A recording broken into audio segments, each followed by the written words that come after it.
My sister pushed me through a glass door, leaving me in a 3-week coma. While sitting by my hospital bed, my parents plotted to protect her, whispering I wouldn't remember. So I prepared a devastating trap they never saw coming. This is where the story truly begins, and you won't want to miss what happens. Make sure you're subscribed to see it through to the end. We're always curious. Where in the world are you all watching from today? Let us know in the comments. The very first thing I registered was the rhythmic, relentless beeping of a machine. It was a sharp, synthetic sound that seemed to pierce directly through the thick, foggy haze clouding my brain. I tried to open my eyes, but my eyelids felt as though they had been glued shut, weighed down by an exhaustion so profound it felt like lead in my veins. My mouth was entirely dry, tasting faintly of iodine and old cotton. I attempted to swallow, but a sudden, sharp pain flared in my throat, accompanied by the strange sensation of a tube having recently been removed. Slowly, agonizingly, I managed to flutter my eyes open just a fraction. The harsh, sterile glare of fluorescent lights assaulted my vision, forcing me to quickly squeeze them shut again. Through the blur, I had made out a plain white ceiling and the unmistakable silhouette of medical equipment. I was in a hospital. I tried to move my fingers, intending to reach up and rub my aching head, but my right arm refused to cooperate. It felt immobilized, encased in something heavy and rigid. A cast.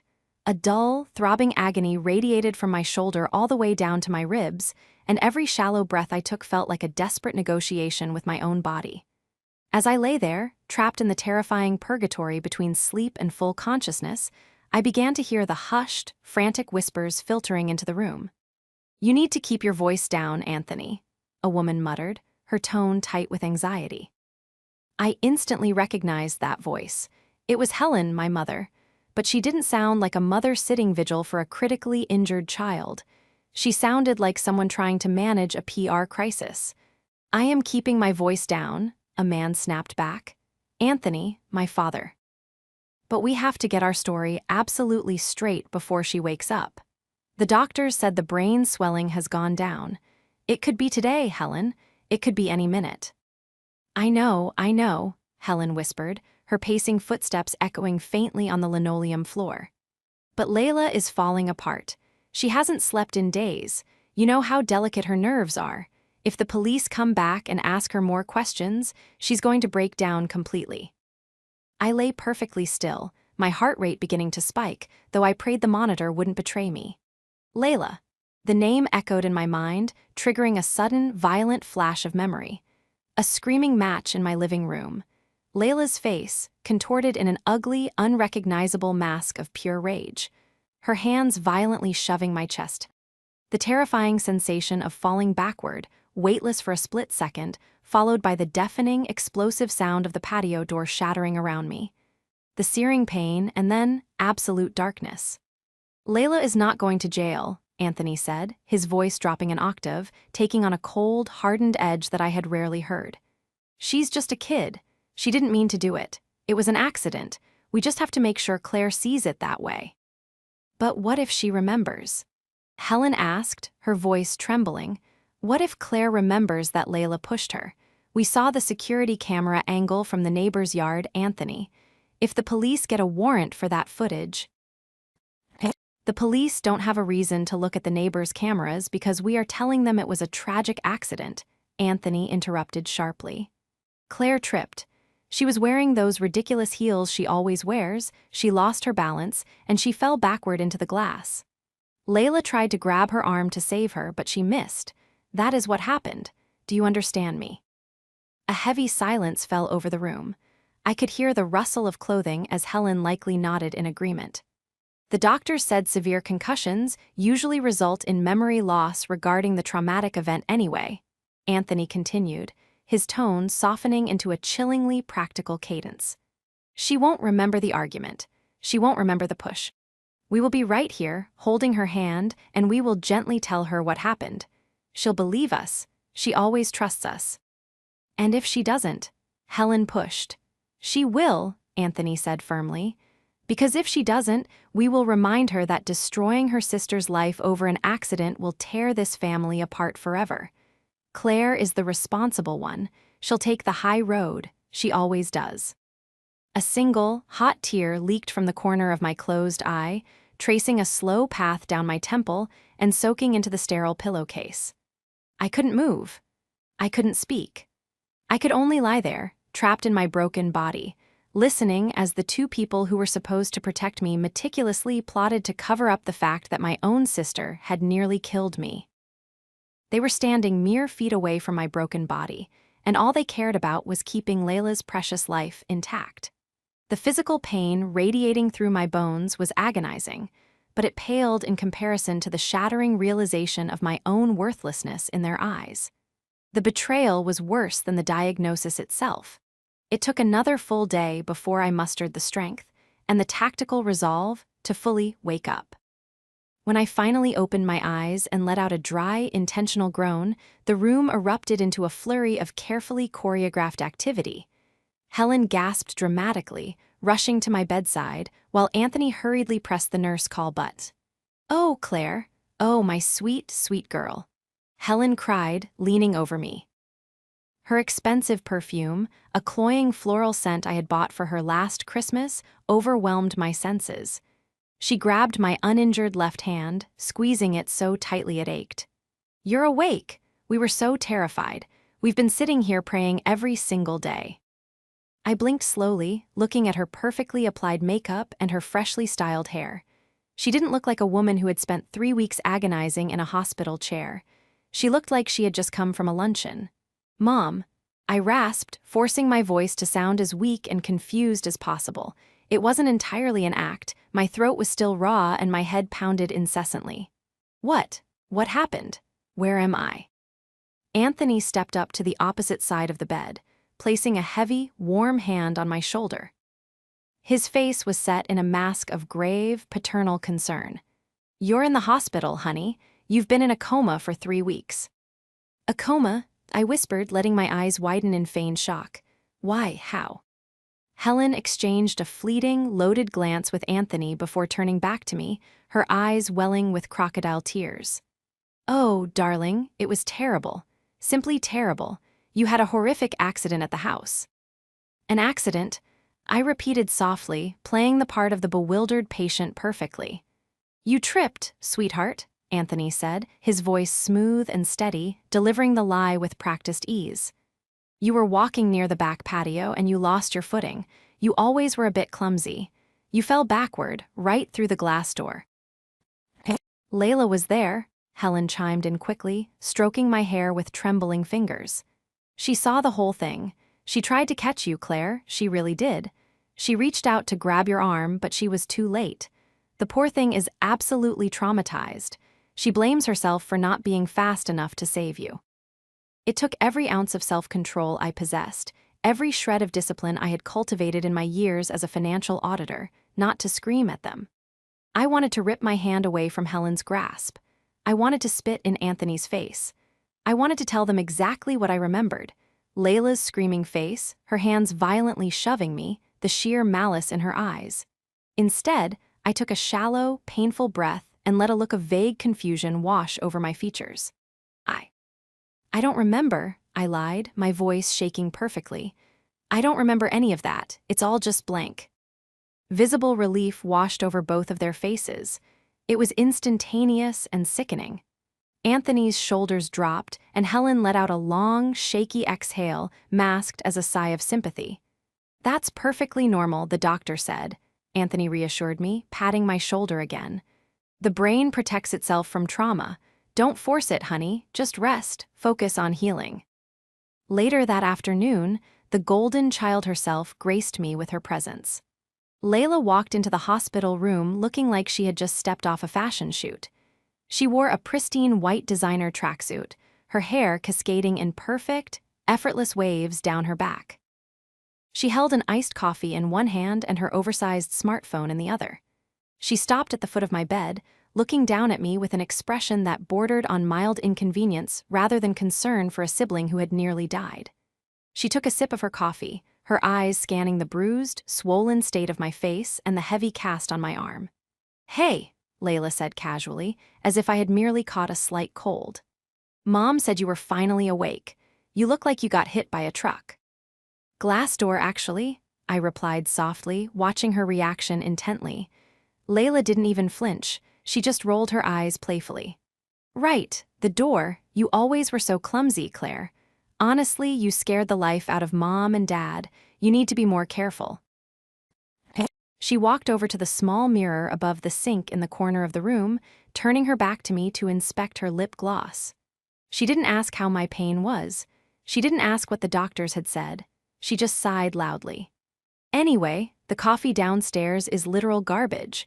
I had to have someone Postmates this to the lobby. Being in this hospital all day is exhausting. I stared at her back, taking in the sheer audacity of her narcissism. She had pushed me.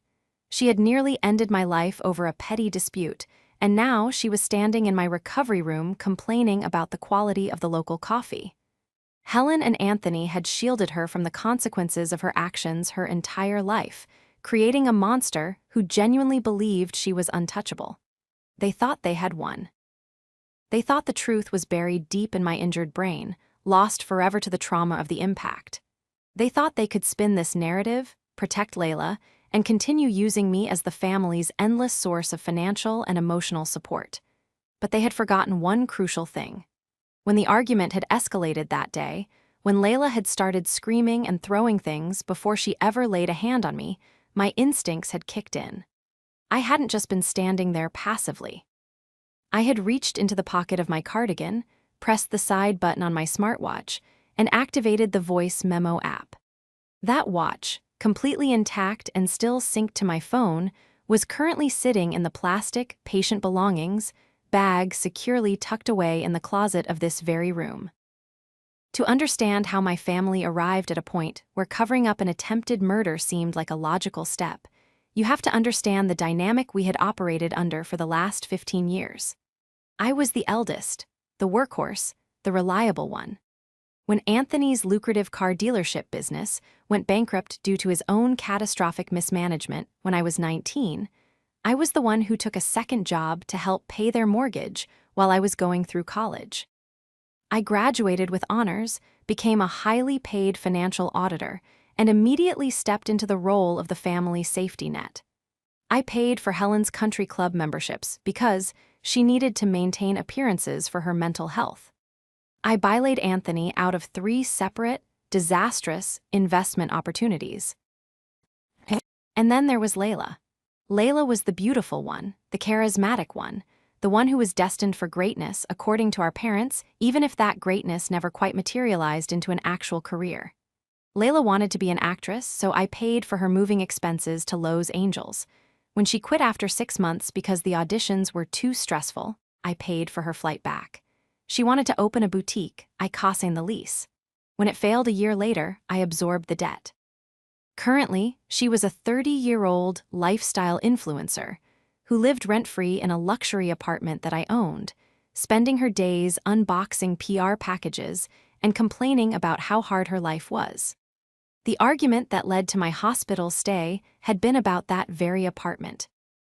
I had finally hit my limit.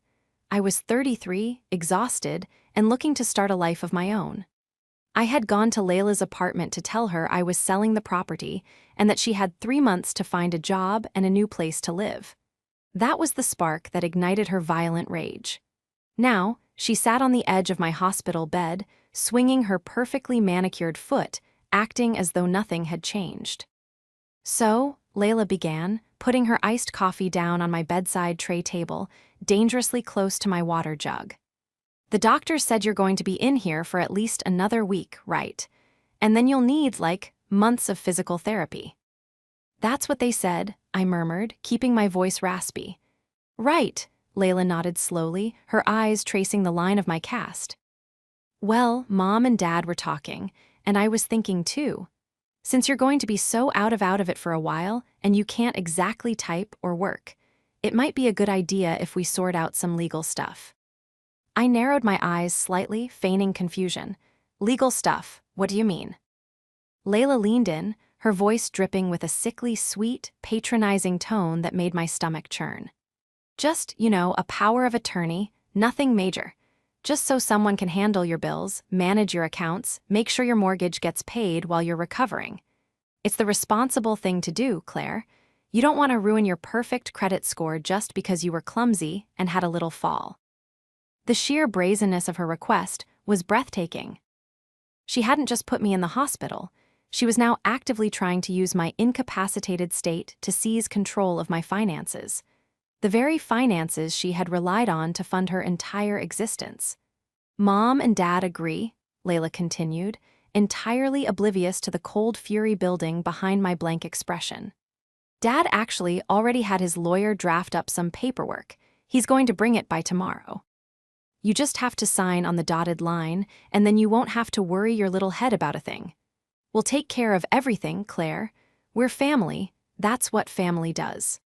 She reached out and patted my uninjured hand, her touch feeling like ice against my skin.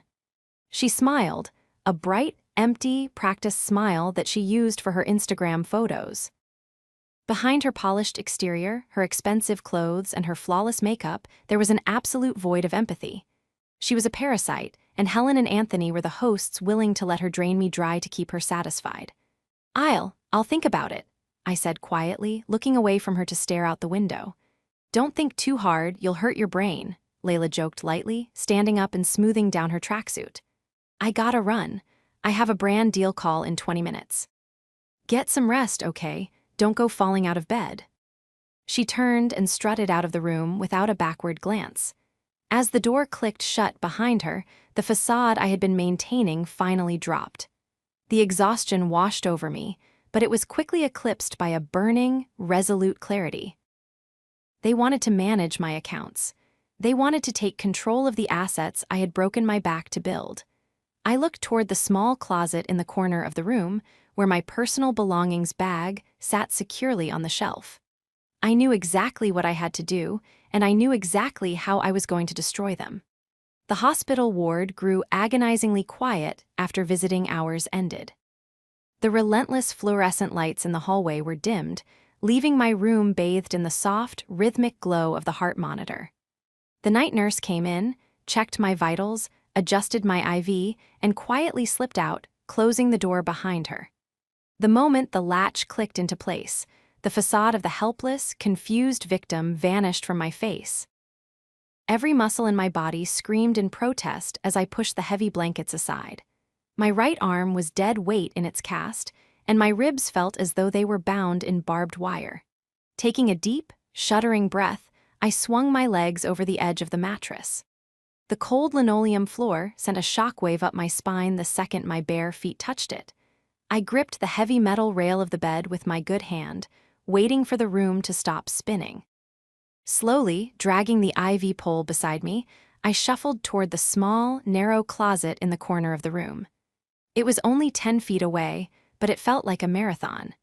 When I finally reached it, I pulled open the door and found the clear plastic bag labeled with my name. My bloody clothes from the day of the attack were sealed away, but sitting neatly at the bottom were my personal effects: my keys, my wallet, my smartphone, and my smartwatch. I grabbed the phone and the watch, smuggling them back to my bed like contraband. Sitting on the edge of the mattress, I plugged the phone into the wall charger behind my pillow. The screen lit up, displaying dozens of unread messages, mostly from coworkers asking about my sudden absence, but I ignored them all. I synced the watch, my hands trembling as I opened the voice memo application. There it was.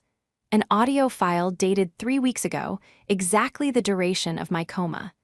I held the phone speaker close to my ear and pressed play. First came the muffled sounds of our argument in my living room. Layla's voice, shrill and entitled, echoed through the tiny speaker. "You can't sell this place, Claire. Where am I supposed to go? You're so selfish. You have so much money, and you're throwing me out on the street." Then came my own voice, exhausted but firm. "It's my property, Layla. I've supported you for years. It's time you supported yourself." What followed was the horrifying crescendo of violence. The unmistakable sound of Layla screaming, a sudden, sharp rustle of fabric as she lunged, my own gasp of shock, and then the deafening, catastrophic crash of shattering glass. The audio captured my heavy, agonizing breathing, and Layla's panicked footsteps running away. But the recording didn't stop there. Because my smartwatch had remained synced to my phone in the hospital bag, the app had continued to capture audio in the background for hours before finally timing out. I fast-forwarded through the sirens and the chaotic voices of paramedics, stopping at a timestamp a few hours later. The voices of my parents filled my ear. "Layla is not going to jail," Anthony's voice hissed through the speaker, chilling me to the bone all over again. "It was an accident. We just have to make sure Claire sees it that way." I stopped the recording. The truth was indisputable. I had the ultimate leverage securely stored on the cloud.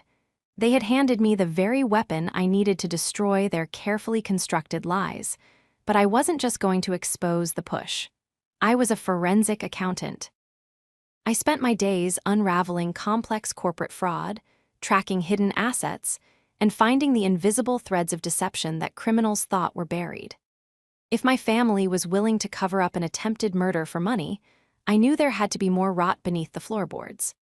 I opened my secure email app and began drafting a message to David, a senior partner at my firm and a fiercely loyal mentor who treated me more like family than my actual parents ever did. I explained my situation briefly, leaving out the attempted murder for now, but emphasizing that I suspected my family was attempting to seize my assets while I was hospitalized. "David," I typed, my left thumb flying across the keyboard with practiced speed. "I need an emergency favor. I am authorizing you to enact an immediate freeze on all my primary brokerage accounts, my liquid savings, and the real estate trust.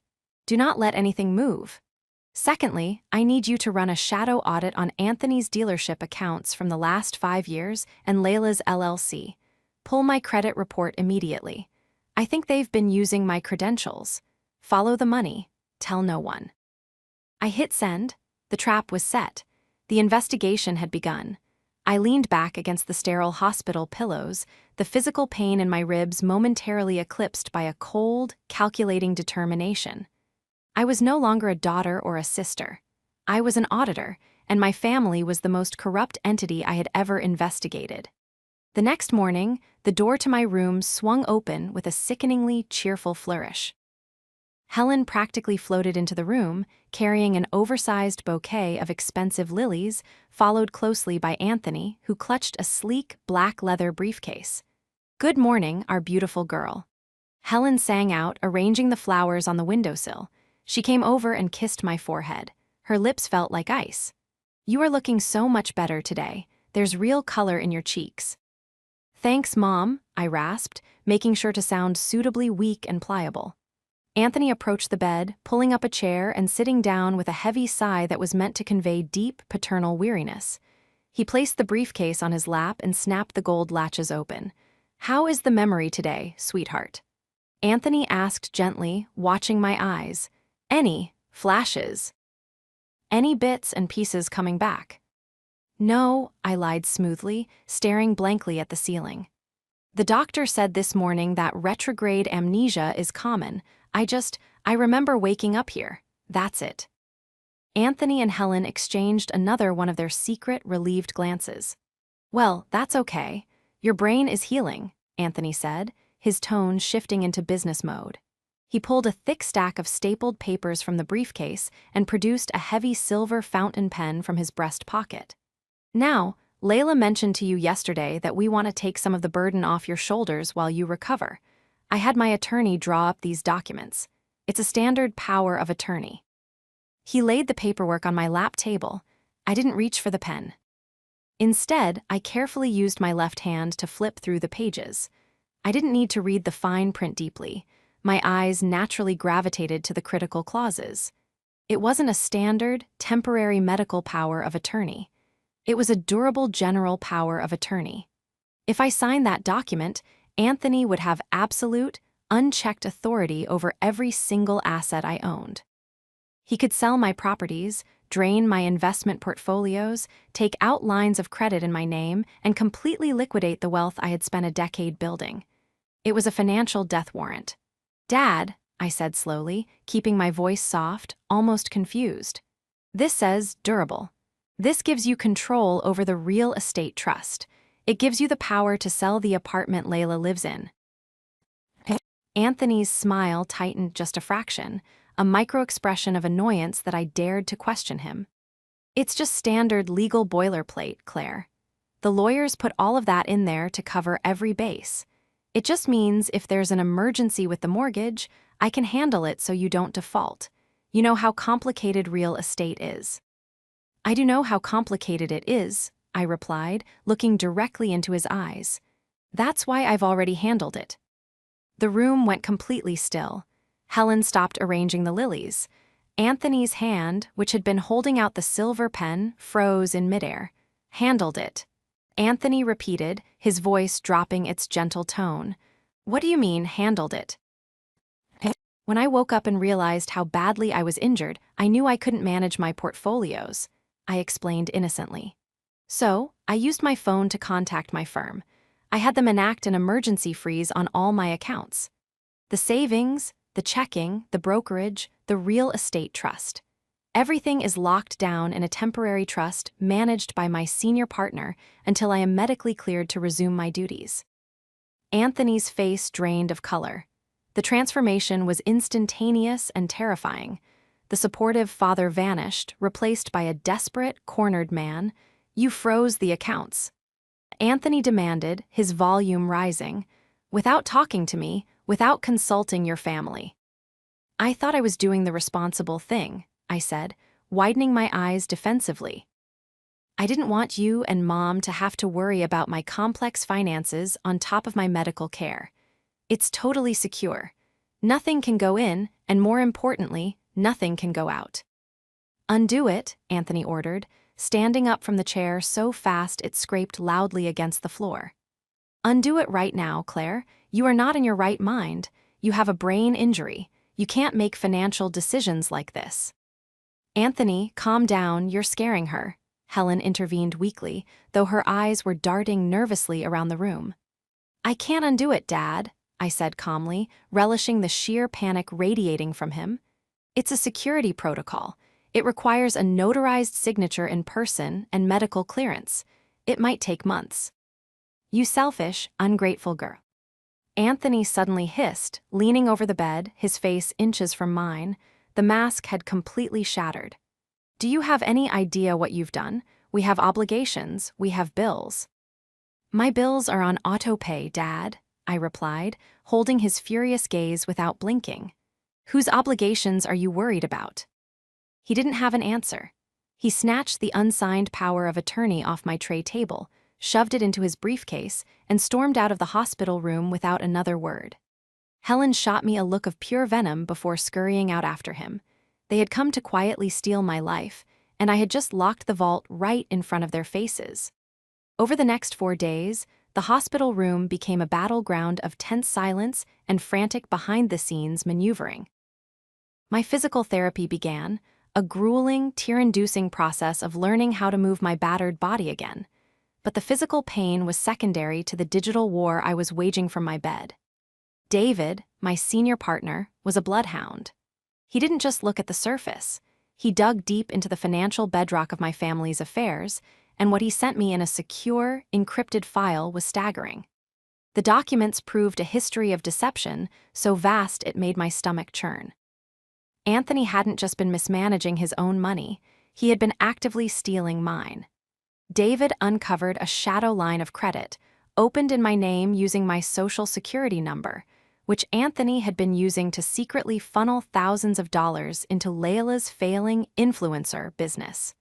Worse, Layla was drowning. The LLC she had set up for her boutique was facing 2 separate lawsuits for unpaid vendor invoices. My parents had known about her impending financial ruin, which was exactly why they had been so desperate to get me to sign the power of attorney. They needed to liquidate my assets to pay off Layla's debts and keep her out of court. I wasn't just a safety net, I was their designated sacrificial lamb. The silence from my family was finally broken on a Thursday afternoon. The door to my room flew open, hitting the wall with a loud bang. Layla stormed in, her face flushed red with rage. She wasn't wearing designer leisure wear today. She looked disheveled, her hair messy, clutching her purse with white-knuckled intensity. What did you do?" Layla shrieked, ignoring the startled nurse who was checking my blood pressure. "Ma'am, you need to keep your voice down," the nurse warned sternly. "Get out." Layla snapped at the nurse. "This is family business." The nurse looked at me. I gave her a subtle nod, indicating I was okay, and she reluctantly left the room, leaving the door slightly ajar. Layla marched up to my bed, pulling a handful of plastic credit cards from her purse and throwing them onto my lap. Every single one of them declined. I was at a client lunch trying to secure a brand deal, and my card was declined. The bank said the accounts were frozen due to suspected fraud. "Fix it, Claire. Call them right now and fix it." I looked down at the cards. 2 of them were the corporate cards I had given her years ago for emergencies, which she used like a personal slush fund. But the 3rd card caught my eye. It was a platinum credit card with my name on it, one I had never applied for. "I can't fix it, Layla," I said coldly, picking up the platinum card. "Because I didn't authorize this account. Did Dad open this, or did you forge my signature yourself?" Layla flinched, stepping back slightly, the aggressive momentum draining from her posture. I don't know what you're talking about. Dad handles all the back-end stuff for my business." "Dad opened a fraudulent line of credit in my name to pay for your failing business, Layla," I stated, my voice echoing loudly in the quiet room. "And my firm's auditors found it. The bank froze it because it's a felony." Panic flashed in Layla's eyes, quickly replaced by a vicious, cornered desperation. "You are completely delusional. You hit your head, and now you're making up crazy conspiracy theories." Just then, Anthony and Helen walked into the room, having clearly followed Layla to the hospital. Anthony looked exhausted, his tie undone, the stress of his collapsing financial house of cards visible on his face. "What is going on in here?" Anthony demanded. "She knows about the cards, Dad." Layla cried out, pointing a trembling finger at me. "She locked everything, and she's claiming you committed fraud." Helen gasped, rushing over to Anthony. "Anthony, what is she talking about?" Anthony stared at me, his eyes dark and threatening. He stepped closer to the bed, entirely abandoning the loving father routine. "Listen to me very carefully, Claire. You have suffered a severe, traumatic brain injury. You are hallucinating. You are confused. And you are becoming a danger to the stability of this family." He leaned in, lowering his voice to a menacing whisper. "If you do not call your firm right now and lift that freeze, I will go to the hospital administration. I will tell them your paranoia is escalating. As your father, I will petition a judge for a temporary medical conservatorship.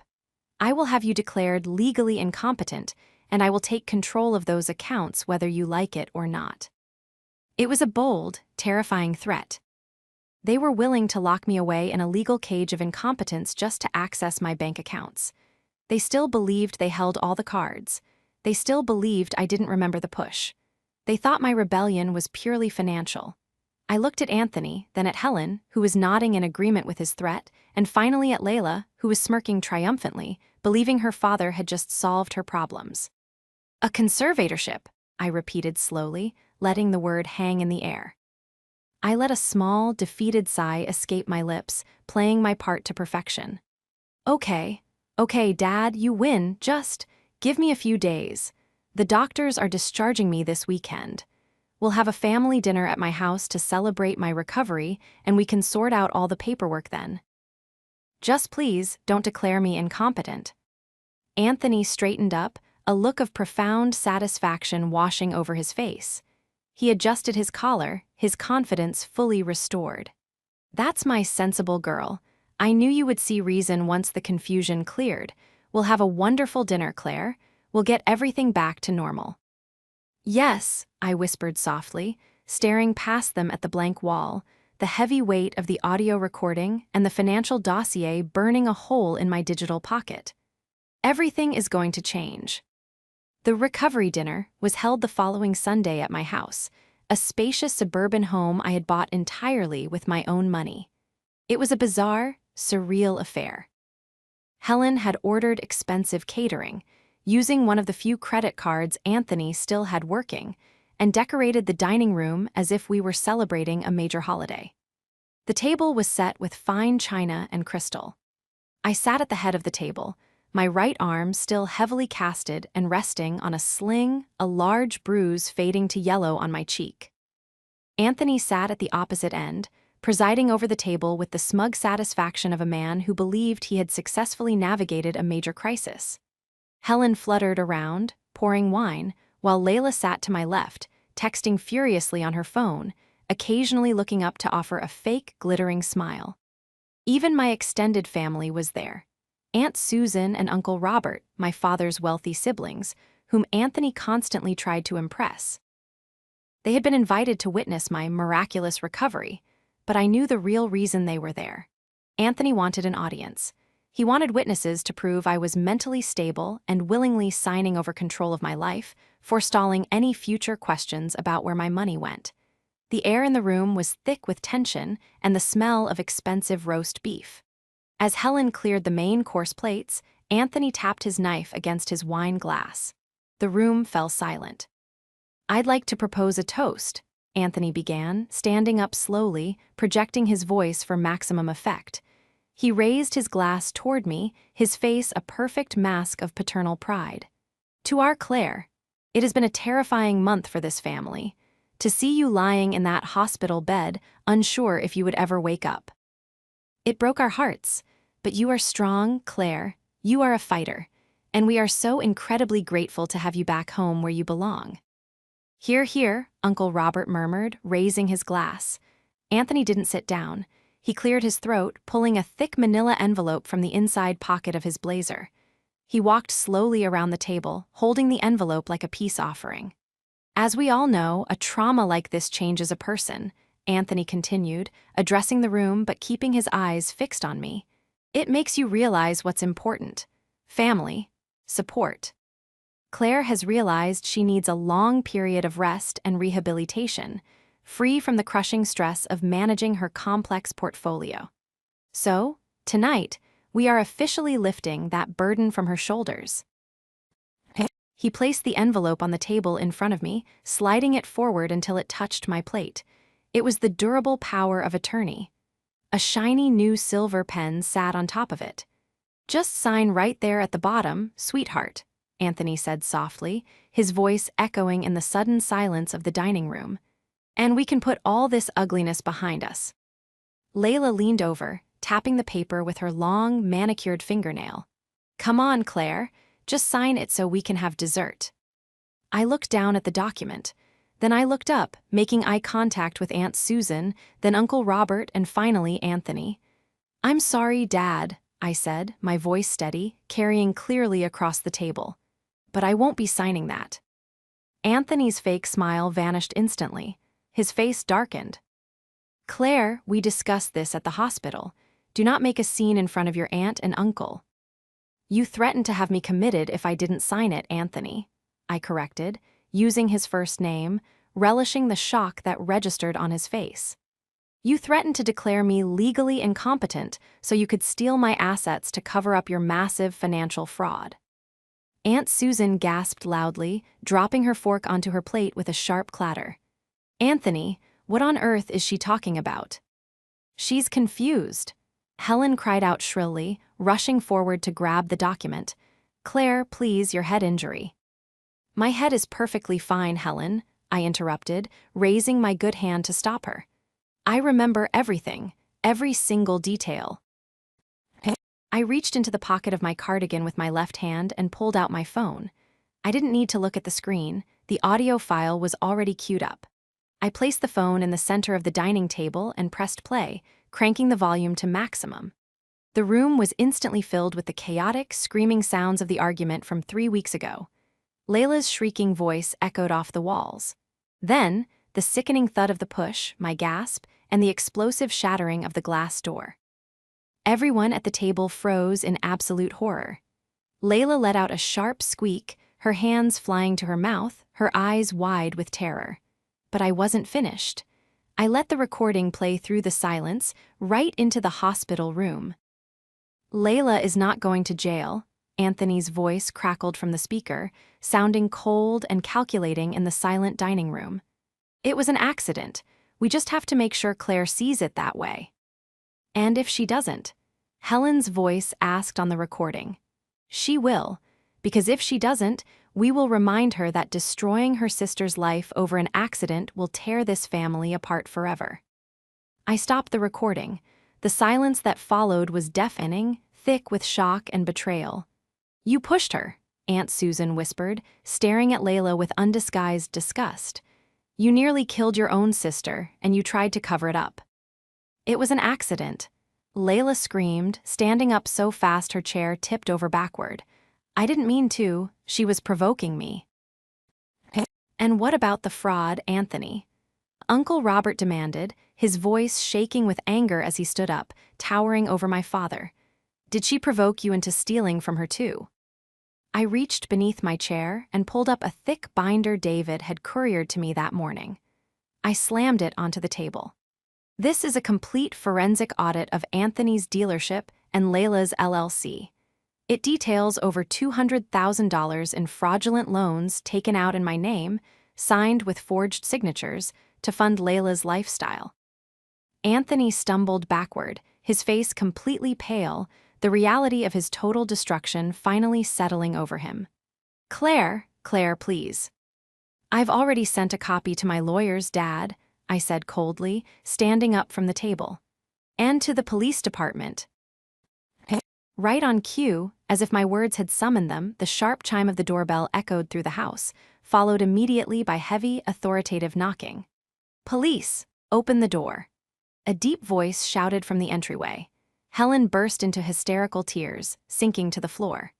Layla started screaming, a high-pitched wail of pure panic, as she tried to run toward the back door, only to realize the police were already shining flashlights through the kitchen windows. Anthony just stood there, paralyzed, his eyes locked on the binder that held the proof of his ruin. The trap had sprung, and it was devastatingly absolute. The police officers who entered my home that evening didn't just have a search warrant. They had an arrest warrant for Layla, based on the audio recording I had provided to detectives earlier that day. Watching her being led out of my house in handcuffs, still wearing her designer clothes, screaming for our parents to fix it, was a surreal, chilling moment. But as the door closed behind her, a profound, undeniable sense of relief washed over me. The parasitic weight I had carried for 15 years was finally gone. Anthony and Helen weren't arrested that night, but their downfall was arguably more severe. The forensic audit triggered an immediate investigation by the state prosecutor's office. Faced with undeniable evidence of wire fraud and identity theft, Anthony's remaining assets were frozen. His reputation in the local business community, which he valued above all else, was completely annihilated overnight. Aunt Susan and Uncle Robert cut off all contact, publicly denouncing them and refusing to help pay for Layla's exorbitant legal fees. Within 2 months, the bank foreclosed on my parents' home. Helen and Anthony were forced to move into a tiny, rundown rental apartment on the outskirts of town, their lives reduced to a humiliating scramble to pay for Layla's criminal defense attorney. Layla eventually pled guilty to felony aggravated assault to avoid trial, receiving a sentence of 3 years in state prison. Her influencer career, built on a foundation of stolen money and fake glamour, vanished entirely. As for me, the healing process was long, both physically and emotionally. It took months of intense physical therapy to regain full use of my arm, and even longer to process the depth of the betrayal I had endured. But for the first time in my adult life, my energy was solely focused on myself. I sat in my home office on a bright Tuesday morning, the sun streaming through the window, casting a warm glow across my desk. My cast was finally off. I logged into my banking portal, watching the numbers on the screen. The funds that Anthony had stolen were slowly being recovered through civil litigation, but more importantly, my accounts were secure. They were mine, and mine alone. I picked up my phone to call David, my senior partner, who had been a rock throughout the entire ordeal. "Hey, Claire," David answered warmly. "How's the arm feeling?" "Almost back to normal, David," I replied, leaning back in my chair and smiling. "I think I'm ready to come back to the office next week." "We'd love to have you back," he said. "The place hasn't been the same without our best investigator, Are you sure you're ready?" "I've never been more ready," I said confidently. I hung up the phone and looked out the window at the peaceful, quiet street. I had survived a violent attack and uncovered a massive web of deceit orchestrated by the people who were supposed to love me. They had tried to silence me, use me, and ultimately discard me. But they had underestimated my strength, my intelligence, and my absolute refusal to be a victim. I hadn't just recovered, I had taken my life back, completely and unapologetically. The nightmare was over, and a new chapter had finally begun.